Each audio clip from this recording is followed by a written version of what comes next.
The Iron Claw tells the true story of one of wrestling's most famous families, but some details of the narrative aren't exactly accurate. From a missing brother to a mysterious curse, this is what the movie gets wrong about the tragic tale of the Von Erichs.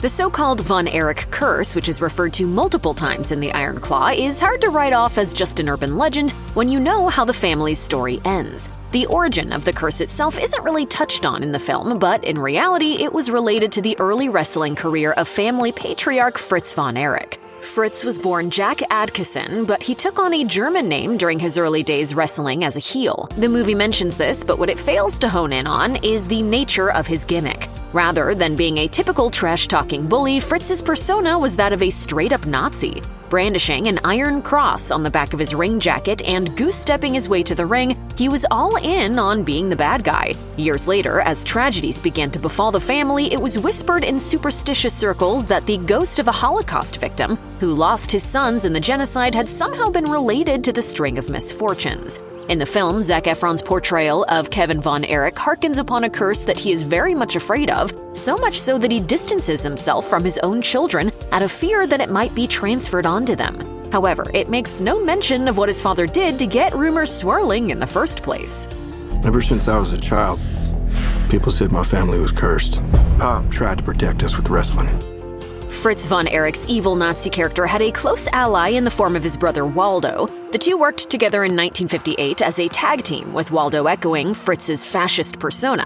But they weren't actually brothers outside of the ring. Waldo's real name was Walter Sieber, and he was Canadian rather than German. The pair worked together consistently in the late 50s and late 60s, finding success in the form of the NWA Mid-Atlantic Southern Tag Team Championship in 1958, and having two separate reigns with the NWA United States Tag Team Championship in 1967. With Fritz's wrestling origins not being mentioned in The Iron Claw, it makes sense for Waldo to be omitted as well, but his lack of a presence makes for a bit of confusion in the brothers' story. Waldo's son, Lance, is ultimately introduced as a Von Erich cousin. Well, sort of. Cousin Lance teamed up with Kevin and Kerry in the absence of Mike, who was sidelined with a shoulder injury and related complications between 1985 and 1987. With The Iron Claw clocking in at 2 hours and 12 minutes, it makes a bit of sense that the fake uncle of the Von Erich clan was cut for time.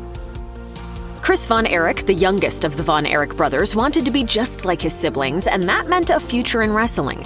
Unfortunately, unlike David, Kevin, Kerry, and Mike, Chris was small in stature, strength, and overall athletic ability. Standing 5'5" and billed at 175 pounds, he was far less physically imposing than the rest of his family. Chris also suffered from asthma and took prednisone for the affliction, which made his bones significantly more brittle than the average person. As a result, Chris experienced a series of broken bones during his time in the ring, which added to his frustration as he was forced to watch his brothers from the sidelines. Tragically, Chris ended up just like two of his brothers when he chose to take his own life, following a bout with depression and drug abuse brought on in part by the previous deaths of David and Mike. Chris shot himself in the head just outside the Von Erich family farm. He died on September 12, 1991 at the age of 21. The choice to omit an entire Von Erich sibling has proven to be a controversial one. Director Sean Durkin explained the omission to Vulture by saying, "The movie just couldn't withstand another brother's death. It's hard to say this from a human level, but from a narrative and character standpoint, there's a repetition that's just hard to take." When Sean Durkin removed Chris Von Erich from his script, he spread some of his attributes amongst his brothers. Most of them seemed to be given to Mike, who looks quite different in the film than he did in real life. In reality, Mike Von Erich stood 6'2" and was billed in the ring as being nearly 240 pounds. However, the film depicts him as much smaller than his older brothers and somewhat frail in stature as well. Chris was said to have an affable, happy-go-lucky nature about him. Mike, as portrayed by Stanley Simons in The Iron Claw, displays that characteristic as well. Mike's affinity for music and camera work were all his, but a hint of Chris's frustrations shine through once Mike suffers the shoulder injury that leads to a near-deadly bout of toxic shock syndrome. After slipping into a coma and suffering a fever that spiked as high as 107 degrees, Mike survived, but he sustained brain damage and was never the same after waking up. Ultimately, Mike Von Erich left a suicide note for his family before overdosing on alcohol and prescription medication, dying just outside the family farm on April 12, 1987, at just 23 years of age. Jack Adkisson Jr., the first child of Jack and Doris Adkisson, tragically lost his life at just 7 years old after being electrocuted by a trailer hitch and drowning in a puddle in 1959.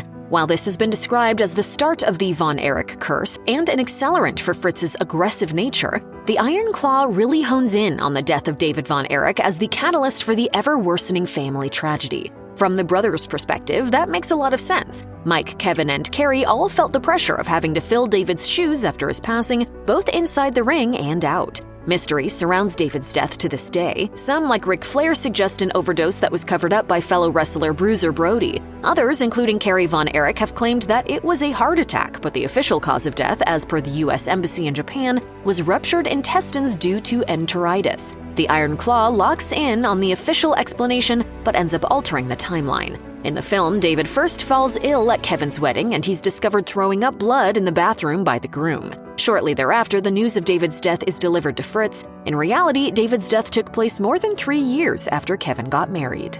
It doesn't get easier. Fans of AEW who went to see the Iron Claw were probably excited to see world champion MJF appear as Cousin Lance, who wrestled with Kevin and Kerry while Mike recovered from an injury. However, the wrestler's cameo is easy to miss, and his character's name is never even mentioned. There isn't any explanation for the scene depicting Kevin hanging onto a rope, waiting for a tag from Lance as the new guy seems to hog all the action. This all takes place during a transitional moment in the film, with no dialogue and no explanation of Lance's identity. If you didn't know the true details of the story going in, you'd just think he was a random guy that Fritz found at the gym. MJF, who also executive produced The Iron Claw, told comicbook.com that an additional interaction between Lance and Kevin was cut from the film. He elaborated, "There was a scene where me and him were talking, but me and Sean both completely understood that the film needed to be about the brothers. As fun as I had shooting that scene, realistically, it didn't add to the overarching story." Kerry Von Erich was perhaps the greatest athlete of the Von Erich bunch. He broke his father's own junior world discus throw record in high school and was on track to compete for the United States in the 1980 Olympics, were boycotted due to the Russian invasion of Afghanistan. Returning home, Kerry followed in familial footsteps, training to wrestle and debuting alongside his brothers in short order. Ultimately, Kerry would give Fritz what he always wanted, the NWA World Heavyweight Championship. He defeated Ric Flair at the WCCW First Von Erich Memorial Parade of Champions on March 6, 1984 at Texas Stadium. Kerry also stood out from his brothers by finding prominence in the WWE. He adopted the moniker the Texas Tornado and won the Intercontinental Championship from Mr. Perfect at SummerSlam 1990. Kerry's death is the apex of the Von Erich family tragedies. In The Iron Claw, Kevin finds his brother moments after he fatally shot himself in the heart outside the family home. This scene is a hodgepodge of real events, with Kevin physically tangling with his father immediately after discovering Kerry's body. In real life, it was more of a series of uncomfortable interactions that Kevin had with Fritz shortly before the patriarch's own death. The film also avoids a series of arrests that likely worsened matters for Kerry, who died just before he could be indicted on drug charges. The Iron Claw also details Kerry losing his foot in a motorcycle accident and working through the injury to continue in the ring. In reality, his entire WWE run happened after the accident. Kerry did everything he could to keep his amputation a secret, never taking off his boots in the locker room and even showering with them on. The popular wrestler predicts he'll be back in the ring in less than 4 months.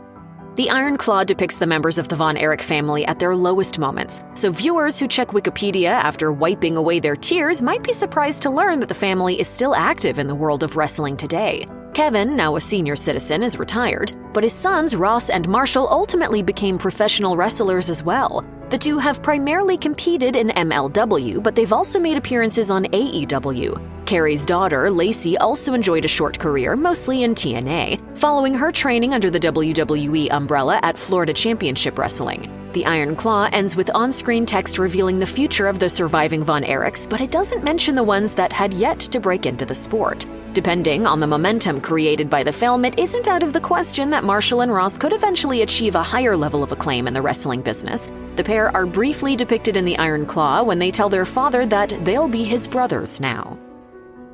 Whether or not The Iron Claw ends up winning big during award season, it's an enjoyable and well-crafted film that does a great job of telling a very complicated story. What it misses in some instances are details, many of which would have dug more deeply into the idea of a family curse. As Kevin Von Erich, Zac Efron, relays just how much his character believed the curse to be true. He made sure that the name on his children's birth certificates was Adkisson and not Von Erich, and intentionally stayed away from his wife and sons in hopes of sparing them similar heartache and tragedy. It seems that Kevin doesn't believe in the curse anymore, though, but when he changed his mind is unclear. If he ever really believed in the curse at all, that is.